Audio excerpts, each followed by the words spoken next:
Welcome to Live with Sara and Tasha. I'm Sara Hodson, the founder and CEO at Live Well Exercise Clinic. And I am Tasha, our VP of Brand and Culture. Welcome to the call today. And we are the original clinical exercise physiologists of Live Well Exercise Clinic and health coaches, now dating back a decade ago to 2011. We're really excited that you could join us today. We host these calls to share our passion about the power of exercise and behavior change in helping you to live your life to the fullest.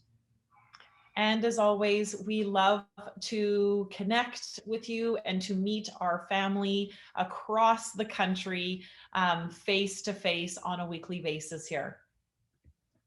So, if you want to chat with us during the call, please feel free to use the chat function here on Zoom to join the conversation. And just a friendly reminder that if you can see your face, it means we can see your face and everybody else can see your face, which we love. But we just want to make sure that you know that and you do whatever is most comfortable for you. So feel free to open up your camera or not based on whatever you're comfortable with. All right, let's get started. So today's topic is building your healthcare team. And when we think about a healthcare team, often we think about just our doctors or the healthcare professionals that we see. But today, we really want to take a more holistic view. For those of you who are members at Live Well, you remember back in April, we talked about there being different dimensions of health. And today we want to talk about building a healthcare team in all of those different dimensions: social, emotional, intellectual, spiritual, as well as our physical dimension. So the first thing that we want to sort of highlight today is that you are the head of your healthcare team. You are the person who really, in the end, makes all of the decisions. The other people give you advice based on their expertise. But you're the one who has to execute on those pieces of advice. So it's a really active CEO kind of role. You know, Sara can give you some tips on what that means to if you need. But it's really about going, okay, I know there's a lot I could do. I know there's a lot of advice out there. What do I take? What do I use? Who are the best people to surround myself with to ensure that I am going to be successful? So, Sara, why don't you kick us off with the kind of most common group that we see on our healthcare team, which is those people around physical health. Mm-hmm. And I think this is where we have traditionally kind of put our entire health into this box of physical health. And we have also very kind of traditionally kind of waited for the leadership of maybe someone phoning us and saying, hey, it's time for this type of appointment, and kind of being a passenger in our healthcare. But really there is this whole movement to us really taking control, taking the reins, and being the leader of this, and pulling the team together. And so when we think about our physical health, of course, you know, we have our medical professionals. So of course, our physicians, our doctors, those are our family doctors, maybe our specialists like our cardiologist and so forth.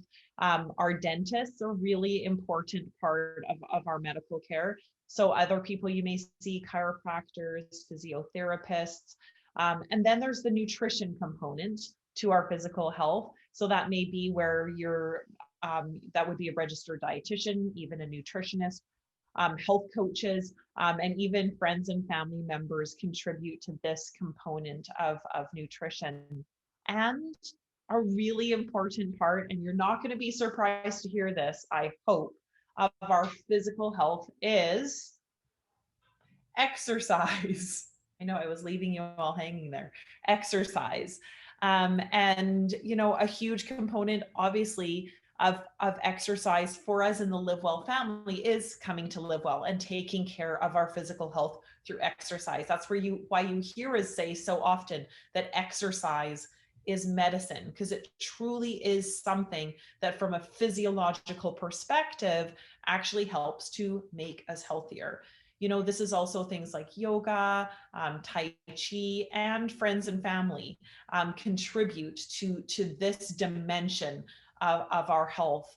And as we continue this discussion today of you really building and kind of taking charge of your healthcare team, you're going to see how we're going to expand far beyond our physical health.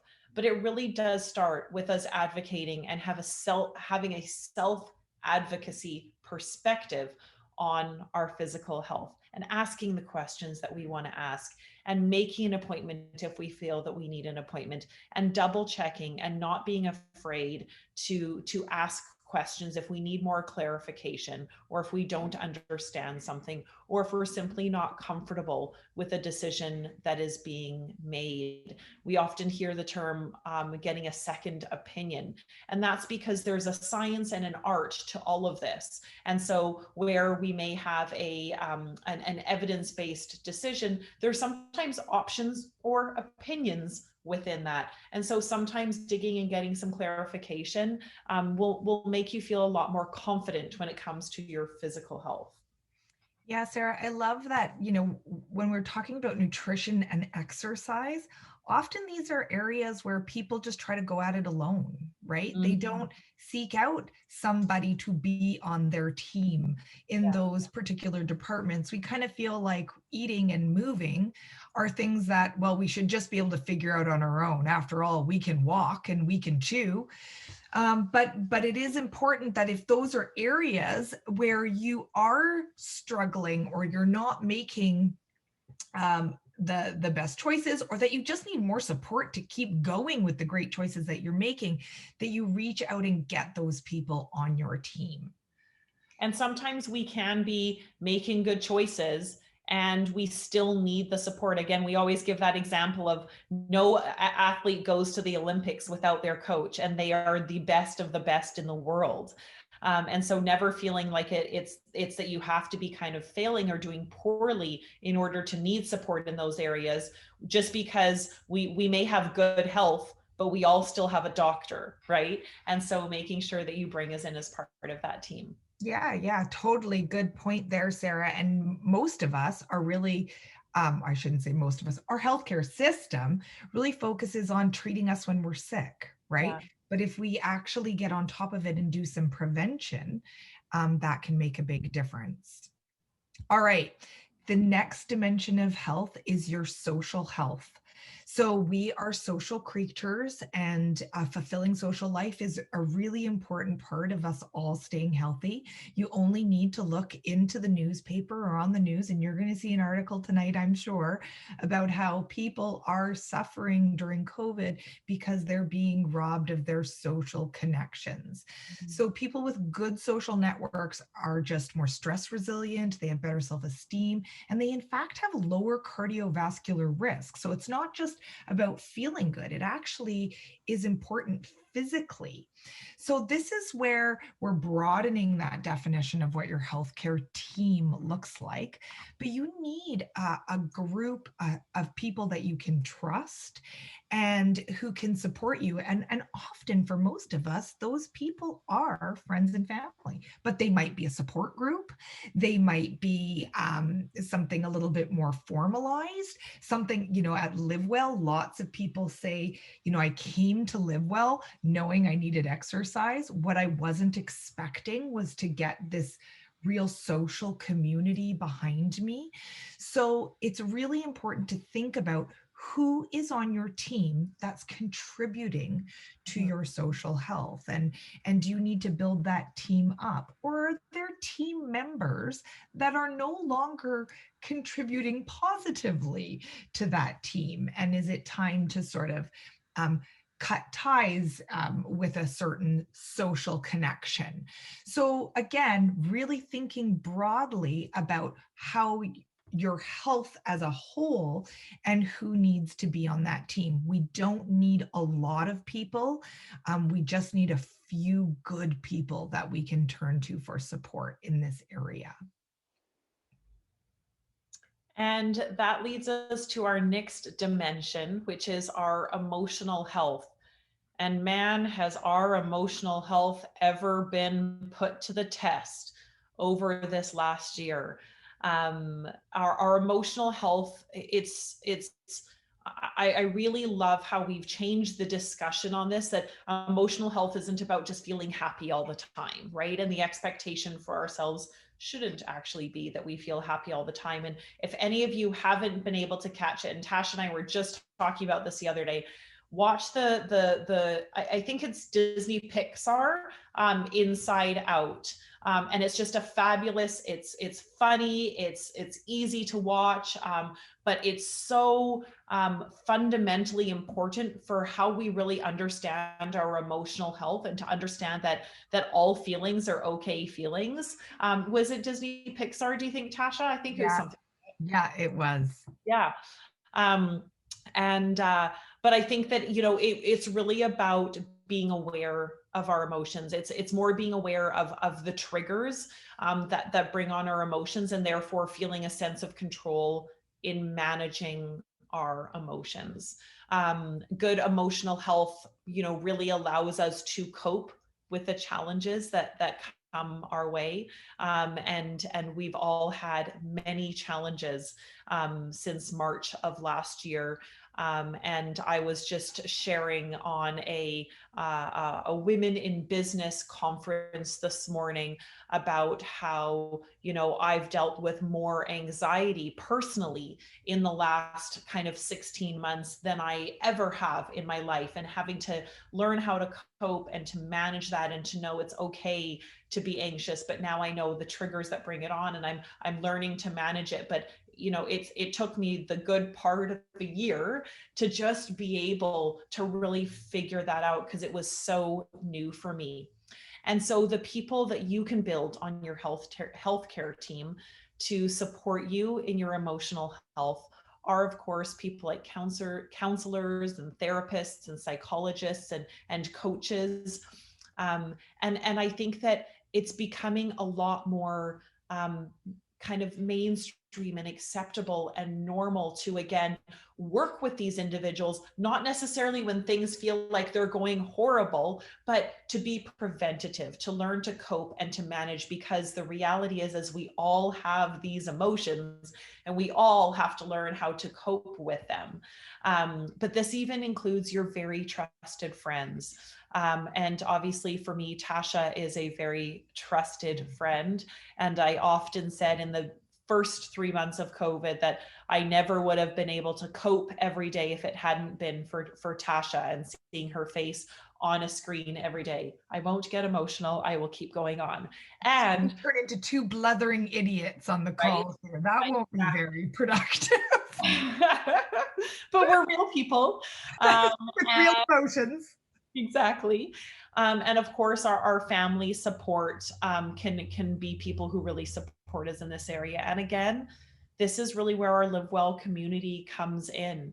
But not only the support that we get from our team at Live Well and from the other people that we can connect with, but actually exercise in and of itself has been proven to improve stress, anxiety, depression. In fact, in large scale clinical trials, we know that exercise is just as effective as antidepressant medications. So these are all ways that together we can cope better with our emotional health.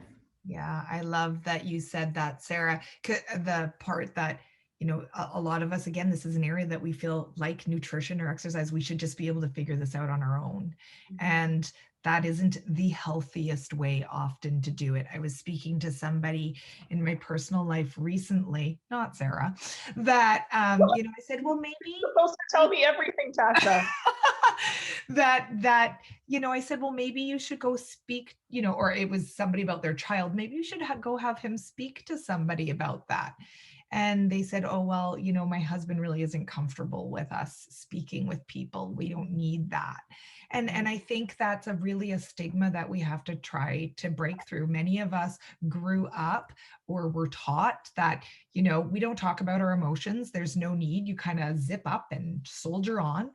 And to have good emotional health, yes, you're going to need to make it through. I'm not saying fall apart into a puddle anytime something happens to you. But as we've talked about in clinic, sometimes just naming the emotion that you're feeling can start to bring a sense of calm rather than ignoring it. So love that one. One of the other dimensions of of health is our spiritual health. And spiritual health is not necessarily tied up in religion. So there's non-religious and religious spirituality.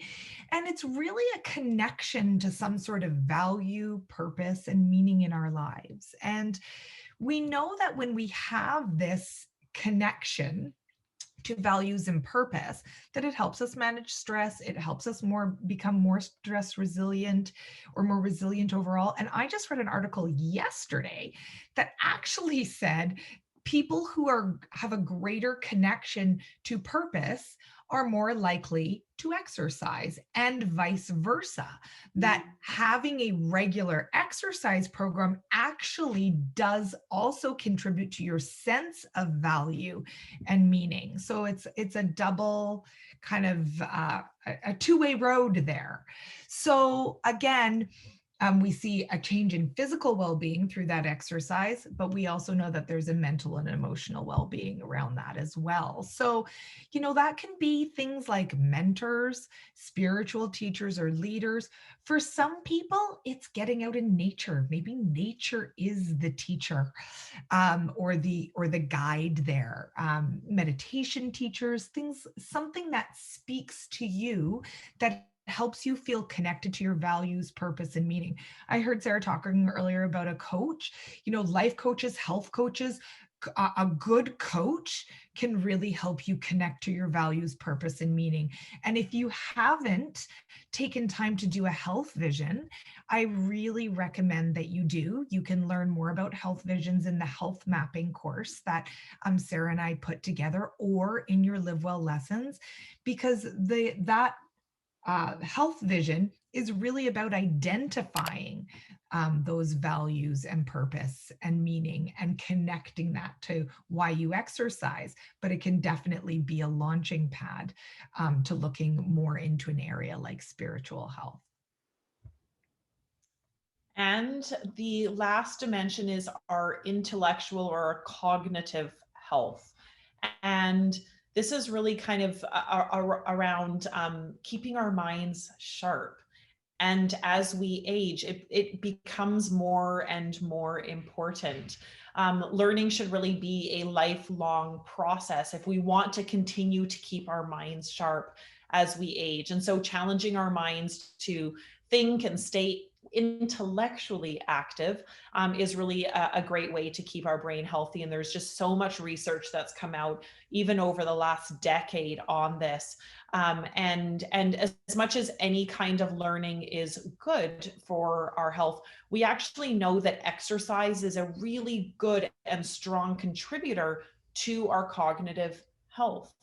But also things like learning a new hobby or a skill, or an art form. And the people who can kind of support us in that obviously would be teachers. So maybe it's an art teacher or a pottery teacher or a friend playing card games and challenging each other. And again, at Live Well with our cognitive health.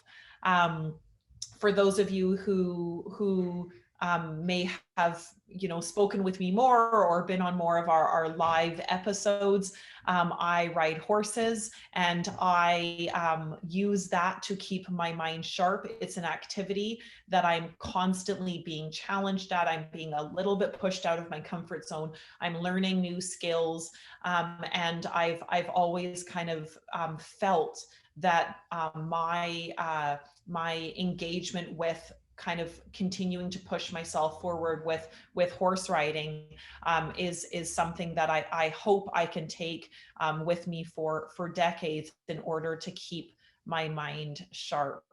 I And keep my mind sharp by trying to figure out new ways and arguments to get Sara to stop riding these beasts because oh, that's not they're necessary. ordinarily dangerous, according to me. For those of you who were on our live episode last week, I did have a black eye from falling off of my horse, but I didn't bring that to everyone's attention. It's fully healed now. I thought about bringing it to everyone's attention because I didn't want somebody to think that Sara was in a difficult relationship, or she did for a while tell people that I did it to her. So I was going to bring it up, but then I thought maybe nobody else notices, and I'm just drawing attention to nothing. Most people thought it was just horrible makeup. That's okay too. That's okay. So I want us to take a minute now just to kind of reflect on how you feel. This is completely subjective, how you feel that you're doing in each of these dimensions of health. So you can do it in your head. If you've got paper, I always think paper is even better. There's something about when we actually get it out of our head and onto paper that seems to make it more concrete. And I want you to rate yourself in each of the areas that we talked about today. And don't worry, I'll walk you through the areas again. You don't have to remember them. From 1 to 5. 5 meaning I feel like I'm doing really well in this dimension of health. And then 1 meaning that I'm really struggling here. And so let's start with the physical dimension of health. So from 1 to 5, how would you rate yourself and your physical health?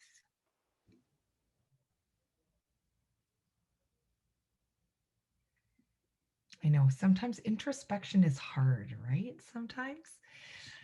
And the next is your social health. So from 1 to 5, how do you feel you're doing in terms of your social health?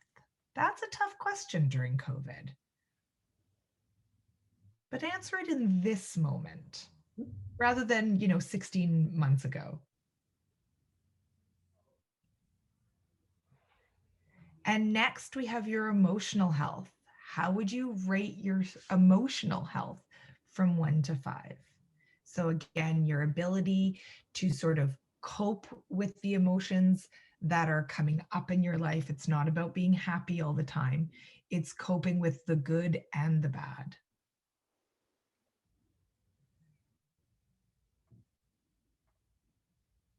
And next we have spiritual health. So 1 to 5, how would you rate your spiritual health? That connection to value, purpose, and meaning in your life.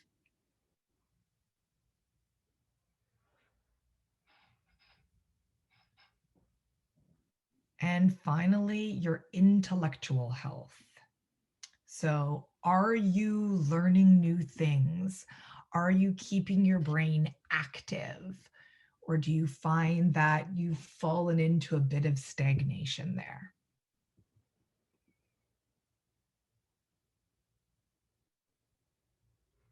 Great. Now I want you to look over your ratings and I want you to choose the area that you rated the lowest.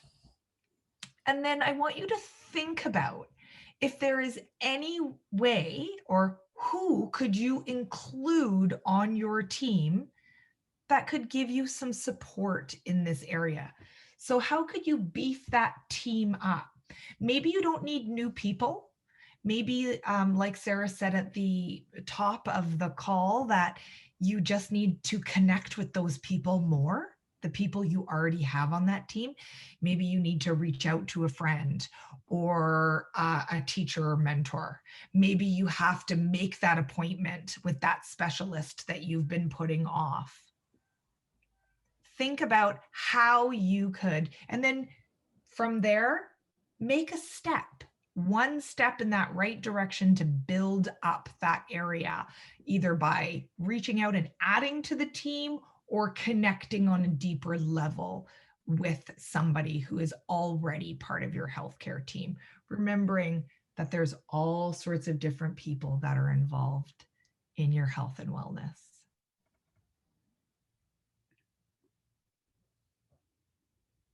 Awesome.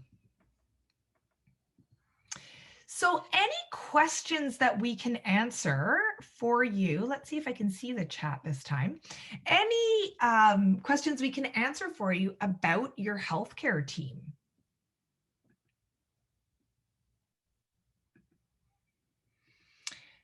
So, one of the questions we have is, what can I do when my family members aren't supportive? Mm. This is such a good one, because I think that oftentimes, someone makes a decision that's fueled by some reason. Maybe it's a health concern or something going on in their life that is a moment where people decide to take action. And sometimes we start that out on our own in our kind of small ecosystem of our family members. And the reality is that change is uncomfortable. When we're the one choosing to change, that's different than kind of almost imposing our decision to change on our other family members. And maybe we can have some empathy for them for understanding that. But changing our lifestyle is also a little bit of an identity change, because it is something that it's not just kind of we're changing for 30 days. We really are looking to incrementally make changes for the rest of our life. And this can create some discomfort for our friends and family. But ultimately we need them to support us in order for us to stay on track. And so an honest conversation often with our loved ones can go a long way and be really powerful. And even for those of you who with us at Live Well, we develop our health vision. That is really where you see your health, where you envision your health a year from now. And sometimes just sharing where and why you are making these changes and the direction that you're ultimately wanting to take this, sometimes that helps to bring people along with you. Yeah, no, that's so true, Sarah. We don't need our friends or our family to necessarily change along with us, but we do have to request that they're kind of respectful and that they understand that these changes are important to us and to our health. And so I think understanding that why can be really helpful. And these are courageous conversations, right?